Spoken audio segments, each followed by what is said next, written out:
বৃষ্টি আগে আমার ভীষণ ভালো লাগতো, কিন্তু এখন আমি সেই বৃষ্টিকেই খুব বেশি ভয় পাই।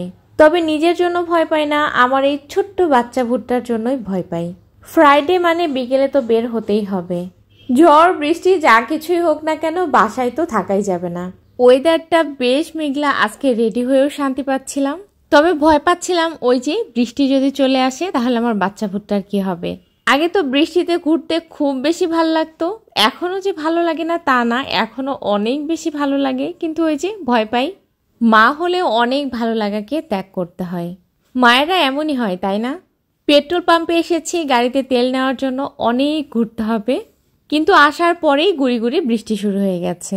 আর এরকম বৃষ্টি দেখে ভীষণ ইচ্ছে করছিল বৃষ্টির মধ্যে বাইকে ঘুরতে, কিন্তু আমার লিলিপুটকে কোথায় রাখবো? আগে জানলে তো বাসায় রেখেও আসতে পারতাম। যদিও বাসায় রেখে আসলেও থাকার বান্দা না ও। আর দেখতে দেখতেই বৃষ্টির পরিমাণও বাড়তে শুরু করেছে, আর আমরা এখানে দাঁড়িয়ে দাঁড়িয়ে রাস্তা দেখছি। প্রথমে কিছুক্ষণ বেশ ভালোই লাগছিল, বৃষ্টিগুলো দেখতেও শান্তি লাগছিল, আর বৃষ্টি হলে একটু ঠান্ডা ঠান্ডা ভাবও আসে, এই জন্য আর কি বেশি ভালো লাগে। আর অতিরিক্ত গরমের পর বৃষ্টি কিন্তু একটু বেশি প্রশান্তি দেয়, তাই না? প্রথম অবস্থা ভালো লাগলেও কিছুক্ষণ পর থেকে আবৃজের দুষ্টুমি শুরু হয়ে গেছে, ও আর কোনোভাবেই বসে থাকতে চাইছে না। আর আমি ক্যামেরা নিয়ে ভিডিও নিয়ে ওকে একটু এন্টারটেইন করার চেষ্টা করছিলাম, কিন্তু ও তো সোনার বান্দাই না, কোনোভাবেই কোনো কথা শুনবে না। অবশেষে ওখান থেকে বের হয়ে চলে আসলাম। রাস্তার মধ্যে অনেকটাই ভিজে গেছি, তারপর বাজারের সামনে এসেছি। এসে আর কি করব, চুপচাপ বসে আছি। এবার আমার নিজেরও ভীষণ বিরক্ত লাগতে শুরু হয়ে গেছে, আমার ভীষণ আপসেট লাগছিল। তারপরে পরেছি সাদা ড্রেস, বৃষ্টির ছিটে পটাতে একদম কাদা হয়ে যাচ্ছিল, এজন্য আরো বেশি খারাপ লাগছিল। একবার মনে হচ্ছিল বাসায় চলে যাই, আরেকবার মনে হচ্ছিল যে বাসায় চলে গেলে আরো একটা সপ্তাহ পার হতে অনেক সময় লেগে যাবে, কিন্তু কি করব। এভাবেই অপেক্ষা করতে থাকলাম, আর অপেক্ষা করতে করতে অবশেষে বৃষ্টি শেষ হয়ে গেল। কথায় আছে না, সবুরে মেওয়া ফলে। এতক্ষণ কষ্টের পর স্বস্তির নিঃশ্বাস। এত সময় বৃষ্টি শেষ হওয়ার পর ভীষণ সুন্দর ঠান্ডা বাতাস আসছিল, আর এই বাতাসটা এই সময় এত বেশি ভাল লাগছিল।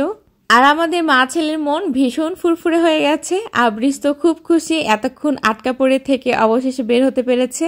যাওয়ার কথা ছিল অন্য জায়গায়, কিন্তু কোনোভাবেই যেতে পারলাম না, কারণ অনেকটা সময় অলরেডি নষ্ট হয়ে গেছে, কিচ্ছু করার নেই। আর এই বৃষ্টি বৃষ্টি ওয়েদারে আমাদের খেতে ইচ্ছে করছিল পুরি আর মালাই চা।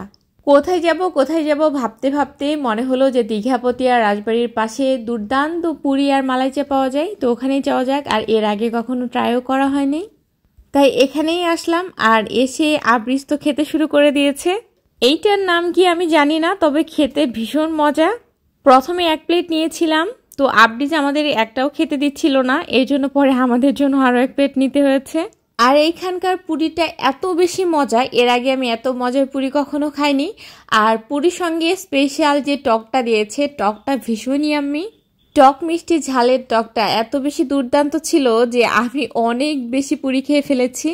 ডায়েট করছি, এত পুরি খাওয়া যাবে না, এত টক খাওয়া যাবে না, করতে করতেও চিন্তা করলাম যে আসলে জীবনে কি বার আছে, যদি মন ভরে পেট ভরে একটু খেতেই না পারি তাহলে বেঁচে থাকার মানেটা কি। আমাদের খাওয়া দেখে হয়তো বুঝতেই পারছেন আমরা কত মজা করে খাচ্ছিলাম। তবে কেন জানি না আমার কাছে মালাই চাটা খুব বেশি মজা লাগেনি, কারণ হচ্ছে খেতে যেমনই মজা ছিল কিনা পরিমাণটা খুব কম ছিল, কারণ পুলিশ লাইনের মালাই চায়ের পরিমাণটা অনেক বেশি থাকে। কিন্তু দুঃখের বিষয় হচ্ছে আমি আজকে আর কোনো ভিডিও করতে পারিনি, কারণ আমার ফোনে কোনো রকমই চার্জ ছিল না। তাই এরপর কোথায় গেলাম, কি খেলাম, কি করলাম, কোনো কিছু আর আপনাদের সঙ্গে শেয়ার করতে পারছি না। তো এই পর্যন্তই ছিল আজকের ভিডিও। সবাই ভালো থাকবেন, সুস্থ থাকবেন, আর আমাদের জন্য অনেক অনেক দোয়া করবেন।